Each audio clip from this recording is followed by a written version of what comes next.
মাটি শুধু ফসল দেয় না, মাটি মানুষের চরিত্রকেও পরীক্ষা করে। এই মাটির উপর কেউ ঘাম ঝরিয়ে বাঁচে, আর কেউ লোভে অন্ধ হয়ে যায়। লোভ যখন চোখকে ঢেকে দেয়, তখনই ঠিক ভুলের সীমারেখা মুছে যায়। আর সেই লোভের ভুল শুধু একজনই ভোগ করে না, ভোগ করে পুরো জীবন। এমনই এক গল্প আজ আমরা শোনাতে চলেছি। এই মাটি আমার সব। এই জমিতে আমার বাবা মারা গেছে। এই জমিতে আমার ছোটবেলাও কেটেছে। কিন্তু মানুষের শুধু পেট ভরালে শান্ত হয় না, তার চোখ ভরে না। আমারও চোখ ভরছে না। গ্রামটির নাম শালবনিয়া। চারদিক ধানের ক্ষেত, খাল, তাল গাছ আর কাঁচা রাস্তা। ভোর হলেই কুয়াশা নামে, আর সন্ধ্যায় শেয়ালের ডাক শোনা যায়।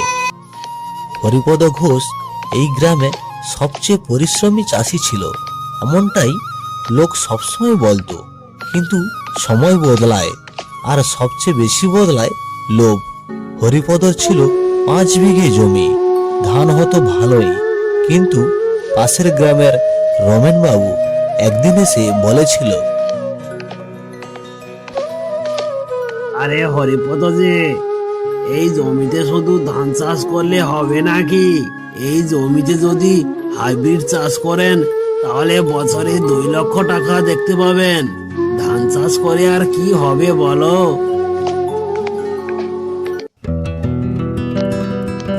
ব্যাস সেদিন থেকেই হরিপদর চোখে ঘুম উধাও।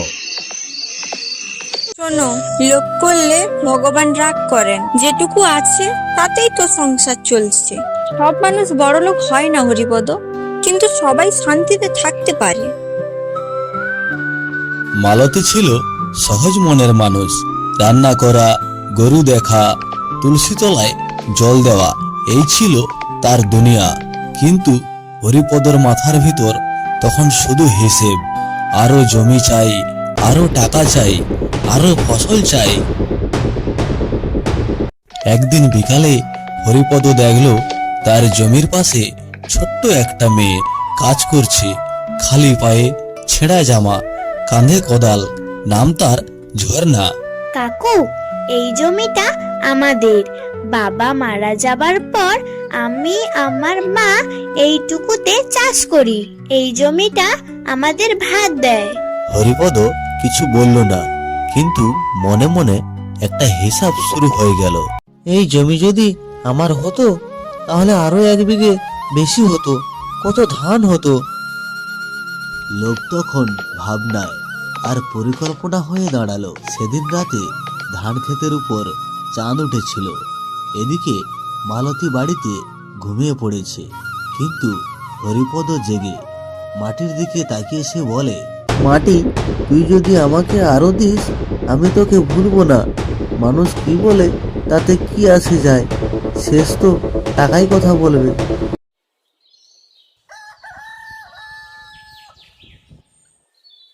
দেখতে দেখতে ভোরের আলো ফোটার আগেই হরিপদ ঘুম থেকে উঠে ধানের খেতে।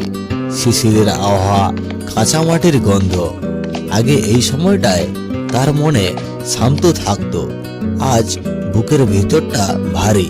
1 বিঘে জমি যদি বাড়ে, কারোর কিচ্ছু হবে না। আমি চাষ করব, ফসল ফলাবো, টাকাও হবে। দোষটা কোথায়?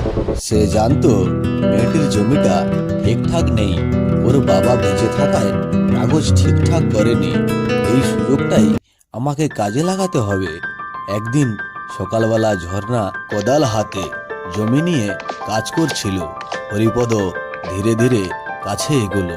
তখনই ঝর্ণা বলে ওঠে, কাকু, আজ আমি ধান লাগাবো। মা বলেছে এই ফসল হলে আমাদের আর ধার করতে হবে না। আমরা একটু শান্তিতে থাকতে পারবো। ঝর্ণা, এই জমিটার কাগজ তোমাদের নেই, জানো তো?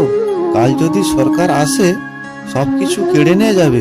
কিন্তু আমি যদি তোমাদের পাশ থেকে কিনে নেই, তাহলে তোমরা কিছু টাকা পাবে। ঝর্ণা এই কথা শুনে চুপচাপ দাঁড়িয়ে থাকে। সে এসব কিছু জানে না, শুধু এইটুকু জানে এই জমিতে তার বাবার ঘাম মিশে আছে। সে বাড়িতে ফিরেই হরিপদর কথা মালতীকে বলল। তখন মালতী বলে ওঠে, তুমি কি পাগল হয়েছো? ও তো বাচ্চা মেয়ে, ওদের জমি নিলে ভগবান ছাড়বে না হরিপদ। লোভে চোখ অন্ধ করো না। কিন্তু হরিপদর কান তখন বন্ধ। সে শুধু একটাই কথা বলে, সবাই নিজের ভালোটাই দেখে, তুমি আমার ব্যাপারে কান দিও না, তুমি তোমার কাজে যাও। কয়েকদিনের মধ্যেই হরি গ্রামের এক দালালের সঙ্গে কথা বলে। জাল কাগজ, ভুয়া সই সব প্রস্তুত। ঝর্ণার মা তখন অসুস্থ থাকায় টাকার দরকার। তখন তাদেরকে চাপ দিয়ে, ভয় দেখিয়ে এক টুকরো কাগজে সই করানো হলো। কাকু, এই জমি নিলে আমরা কোথায় যাব? বাবা বলেছে মাটি ছেড়ে চলে গেলে মানুষ বাঁচে না। হরিপদ চোখ ফিরিয়ে নিল। সেদিনই ঝর্ণাদের জমিনটি চলে যায়। এদিকে হরিপদর জমিন বেড়ে প্রায় 6 বিঘের কাছাকাছি।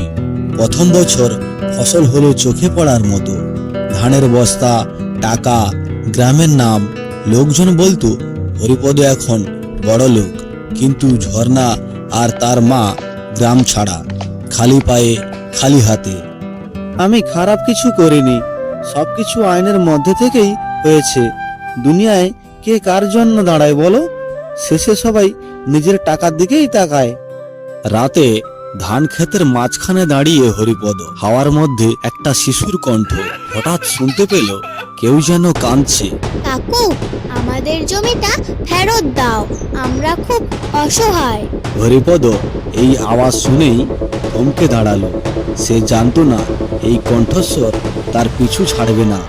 ফসলের টাকা হাতে আসার পর হরিপদর ঘরে আর কোনো অভাব থাকলো না, কিন্তু শান্তিটা যেন সে হারিয়ে ফেলেছে। রাত হলেই হরিপদর ঘুম ভেঙে ওঠে। ধানের ক্ষেতের সেই কান্নার শব্দ আসে, কখনো হালকা, কখনো স্পষ্ট। হাওয়ার মধ্যে ভেসে আসছে সেই কান্না। একদিন সেই মাঠে গিয়ে দেখে, কি হলো? এই জমিতে তো সব থেকে বেশি সার দিয়েছিলাম, এখানে তো বেশি যত্ন নিয়েছিলাম, এগুলো কি করে নষ্ট হতে পারে? আমি আগেই বলেছিলাম হরিপদ, অন্যের চোখের জল আমাদের ঘরে ঢুকেছে। ফেরত দাও ওদের জমিটা, এখনো সময় আছে। হরিপদ চুপ করে থাকে। তার লোভ, তার অহংকার সবকিছুই যেন এখানেই ভেঙে গেছে। পরের দিন সকালে দেখে একটা ছোট্ট মেয়ে রাস্তার ধারে বসে আছে। চুলগুলো এলোমেলো, চোখ দুটো শুকনো, কিন্তু তাকানোটা ছিল চেনা। কাকু, আমাকে চিনতে পারছো? মা আর নেই, আমি আর কোথাও জায়গা পাইনি। আমি জানতাম না রে ঝর্ণা, এত কিছু হয়ে যাবে। আগে তোদের সঙ্গে অনেক খারাপ ব্যবহার করেছি, তুই আমাকে ক্ষমা করে দে মা। আমি এখন তোর জমি আর তোদেরকেই ফেরত দিয়ে দেবো। তুই এখন আমাদের সঙ্গেই থাকবি। জানো তো কাকু, বাবা বলতো মাটি মায়ের মতো, আর মাকে কাঁদালে সে চুপ করে থাকে না। আজ তুমি আবার সেই হরিপদ হয়েছো যাকে আমি বিয়ে করেছিলাম।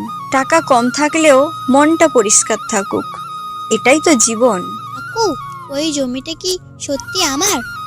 আমার বাবা থাকলে খুব খুশি হতো। হ্যালো আমার ছোট্ট খাট্ট কার্টুন প্রিয় বন্ধুরা, আমাদের এই গল্পটিকে সম্পূর্ণ দেখার জন্য অসংখ্য অসংখ্য ধন্যবাদ। এবং এই গল্পটিকে একটুখানি ভালোবেসে লাইক, কমেন্ট, শেয়ার ও সাবস্ক্রাইব করতে ভুলো না যেন। এরপর খুব সুন্দর একখানা গল্প আপনাদের সামনে আসতে চলেছে। ততক্ষণে SMB কার্টুনের সঙ্গে থেকো, পাশে থেকো। ধন্যবাদ।